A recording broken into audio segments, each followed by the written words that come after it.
नमस्कार मित्रों, हमारी सीरीज चली है एपिसोड नंबर 17 की, जिसे हम बात कर रहे हैं भृगु संहिता की। भृगु संहिता के अंतर्गत आज हम बात करने जा रहे हैं मिथुन लग्न के सप्तम भाव में यदि बुध स्थित हो तो उसके क्या फलादेश होंगे। प्रथम भाव में 3 नंबर का मतलब होता है मिथुन लग्न, और मिथुन लग्न में बुध प्रथम भाव और चतुर्थ भाव इन दोनों भावों का स्वामी होता है। देखिए, जब कभी भी बुध सप्तम भाव में स्थित हो जाता है तो यह शुभ फल प्रदान करने वाला ग्रह बन जाता है। देखिए, सप्तम भाव जो होता है वह होता है पत्नी का कारक भाव, जीवन साथी का कारक भाव, बिजनेस पार्टनरशिप का कारक भाव और दैनिक इनकम का कारक भाव। तो इन सभी के सापेक्ष यह बुध शुभ फल प्रदान करने वाला बन जाएगा।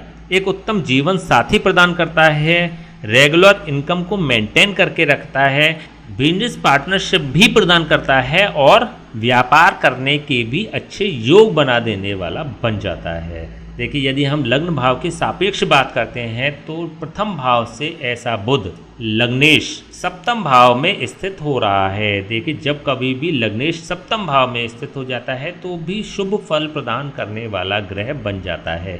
ऐसा बुध पत्नी से अच्छी म्यूचुअल अंडरस्टैंडिंग बनाकर रखने वाला भी हो जाता है। ऐसे व्यक्तियों को सुशिक्षित एवं सुयोग्य पत्नी प्राप्त होती है अथवा पति प्राप्त होता है। इट मीन्स कि जीवन साथी प्राप्त होता है। यहाँ पर जीवन साथी को बुध के पूर्ण कंटेंट्स प्राप्त हो जाते हैं। बुध होता है विद्या, बुद्धि, विवेक, वाणी, व्याकरण, गणित, साहित्य, आमोद प्रमोद, हास्य परिहास, अभिनय और लेखन का कारक ग्रह। ऐसे लोगों का जीवन साथी बुद्धि और विवेक के धनी होते हैं, उच्च शिक्षित होते हैं, वाणी और लेखन पर इनका पूर्ण कमांड होता है, व्याकरण, गणित और साहित्य जैसे सब्जेक्ट्स में इनकी रुचि होती है, आमोद प्रमोद, हास्य परिहास करने वाले होते हैं। इट मीन्स कि इनका जॉली नेचर होता है, अच्छा स्वभाव होता है। अपनी उम्र से कम उम्र के ऐसे लोग दिखाई देते हैं। यदि हम चतुर्थ भाव के सापेक्ष देखते हैं तो चतुर्थ भाव का स्वामी अपने स्थान से चतुर्थ भाव में ही स्थित हो रहा है। यह भी एक शुभ संयोग बनाने वाला बन जाता है। चतुर्थ भाव होता है सांसारिक भोगों की उपलब्धता का कारक भाव, वाहन, भूमि, भवन को प्रदान करने वाला चतुर्थ भाव होता है। तो ऐसे लोगों को वाहन, भूमि और भवन का पूर्ण सुख प्राप्त होता है। सांसारिक भोग सभी प्रकार के उपलब्ध रहते हैं।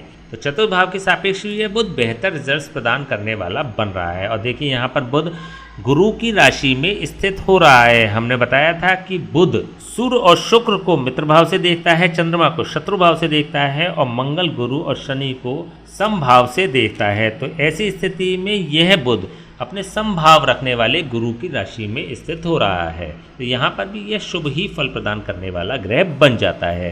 देखिए, यदि हम इसके कारकत्व की दृष्टि से देखते हैं तो बुध होता है चतुर्थ भाव का कारक और दशम भाव का कारक। चतुर्थ भाव के सापेक्ष हमने बात कर ही ली, लेकिन यहाँ पर यह बुध चतुर्थ भाव का स्वामी होने के कारण केंद्राधिपत्य दोष से युक्त भी हो रहा है। हमने आपसे बात करी थी कि जब कभी भी कोई भी ग्रह केंद्र भाव का स्वामी हो जाता है तो उसको केंद्राधिपत्य दोष प्राप्त हो जाता है।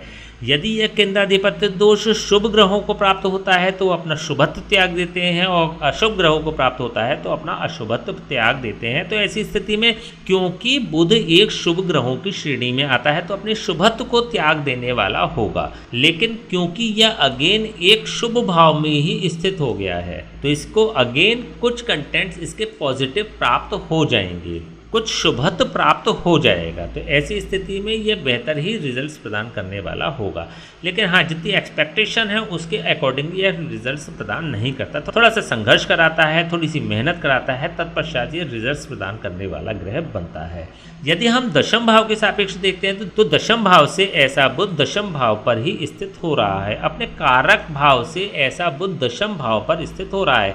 यदि यहाँ से गिनती शुरू करेंगे तो 1 2 3 4 5 6 7 8 9 10 अपने कारक स्थान से ऐसा बुध दशम भाव पर जा रहा है तो व्यक्ति को उच्च कर्म क्षेत्र प्रदान करने वाला होता है। प्रोफेशनली ऐसे लोग वेल सेटल्ड होते हैं, अच्छी साख वाले लोग होते हैं, अच्छा बिजनेस करने वाले, अच्छा अथवा अच्छी नौकरी करने वाले योग होते हैं। देखिए, बिजनेस करने का योग अधिक बनता है। यदि अन्य योग नकारात्मक हों तो व्यक्ति नौकरी कर लेता है, लेकिन यहाँ पर बिजनेस करने के योग अत्यधिक दिखाई देते हैं। तो अच्छा बिजनेस करने वाले भी ऐसे लोग हो जाते हैं। देखिए, जब हमने लघु पाराशर की आपसे चर्चा करी तब आपको ये भी बताया था कि अष्टम भाव एक मृत्यु स्थान होता है और अष्टम का अष्टम भावाद भावम नियम के अनुसार अष्टम का अष्टम मतलब तृतीय स्थान भी एक मृत्यु स्थान होता है। इन दोनों के ही द्वादश स्थान मतलब द्वितीय स्थान और सप्तम स्थान, ये दोनों ही स्थान मारक स्थान होते हैं। तो यहाँ पर बुध एक मारक भाव में भी स्थित हो रहा है, क्योंकि यह लग्नेश भी है।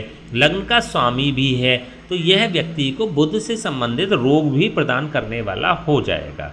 बुध से संबंधित रोग होते हैं कंठ से संबंधित समस्या, नाभि स्थान से संबंधित समस्या, त्वचा से संबंधित रोग और नसों से संबंधित रोग। तो इनमें से कोई सा भी रोग होने की ऐसे व्यक्तियों को संभावना प्रबल हो जाती है, क्योंकि यहाँ से बुध की पूर्ण दृष्टि लग्न भाव पर भी पड़ रही है। तो जब यह लग्न को दृष्टि प्रदान करता है, दूषित बुध इसको दृष्टि प्रदान करता है, तो यह लग्न को भी प्रभावित करने वाला हो जाता है। देखिए यहाँ पर दो चीज़ें हैं।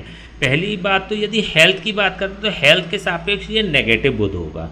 यदि यहाँ पर वेल्थ की बात कर रहे हैं, धन की बात कर रहे हैं, तो धन के सापेक्ष यहाँ पर ये बेहतर बुध होगा, क्योंकि सप्तम भाव वेल्थ के मामले में बेहतर माना जाता है, हेल्थ के मामले में नेगेटिव माना जाता है। तो ऐसी स्थिति में यह बुध व्यक्ति को स्वयं को बुध से संबंधित रोग तो प्रदान कर ही देगा, लेकिन बुध से संबंधित जो भी पॉजिटिव कंटेंट्स के हैं वह भी प्रदान करेगा। जैसा कि अभी हमने आपको बताया था, बुध होता है विद्या, बुद्धि, विवेक, वाणी, व्याकरण, गणित, साहित्य, आमोद प्रमोद, हास परिहास, अभिनय और लेखन का कारक ग्रह। ऐसे व्यक्तियों के जीवन साथी के साथ साथ ऐसे व्यक्तियों को स्वयं को भी यह बुध इस प्रकार के इफेक्ट्स प्रदान करने वाला बन जाता है।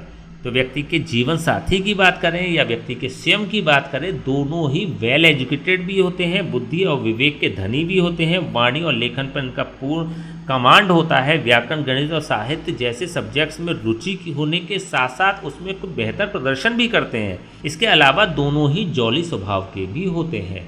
लेकिन यदि बुध की बात करें तो लग्न को इस बुध के इफेक्ट्स ज़्यादा प्राप्त होंगे बजाय इसके जीवन साथी के।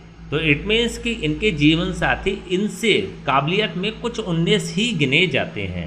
चलिए हम बात करते हैं इसके उपायों की। क्या उपाय हो सकते हैं? देखिए, केंद्राधिपत्य दोष होने के कारण ऐसा बुध अशुभ स्थिति को प्राप्त हो रहा है, तो उसके अशुभत्व को यदि हम दूर कर लें तो यह और अधिक शुभ फल प्रदान करने वाला बन जाएगा। अपनी भोग दशा पे यह बेहतर फल प्रदान करने वाला बन जाएगा। देखिए, बुध की महादशा वर्ष होते हैं 17 वर्ष की, और जब जब बुध की महादशा आएगी तब, और जब कभी इसकी अंतर्दशा आएगी तब भी यह बुध शुभ फल प्रदान करने वाला ग्रह बन जाएगा। और उसमें भी अपनी भोग दशा के प्रारंभ में ही ये शुभ फल प्रदान करने वाला ग्रह बन जाता है। क्यों बन जाता है? क्योंकि बुध एक शीर्षोदय ग्रह भी होता है। हमने आपसे बात करी थी कि बुध, चंद्रमा और शुक्र शीर्षोदय ग्रहों की श्रेणी में आते हैं। ऐसे ग्रह जो कि अपनी भोग दशा के प्रारंभिक वर्षों में ही अपना शुभ अथवा अशुभ फल व्यक्ति को प्रदान कर देते हैं, शीर्षोदय ग्रह कहलाते हैं। तो ये अपनी भोग दशा के प्रारंभ में ही फल प्रदान कर देगा। तो इसके लिए आप क्या उपाय कर सकते हैं?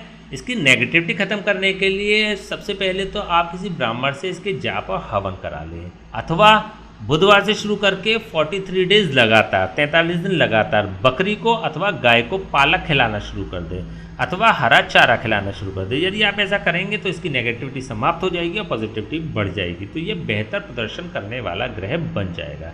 ठीक है, तो चलिए आज हमने बात करी मिथुन लग्न के सप्तम भाव में यदि बुध स्थित हो तो उसके क्या फलादेश होंगे। नेक्स्ट वीडियो हम बात करेंगे मिथुन लग्न के अष्टम भाव में यदि बुध स्थित हो तो उसके क्या फलादेश होंगे। तब तक के लिए हमें आज्ञा दीजिए। नमस्कार।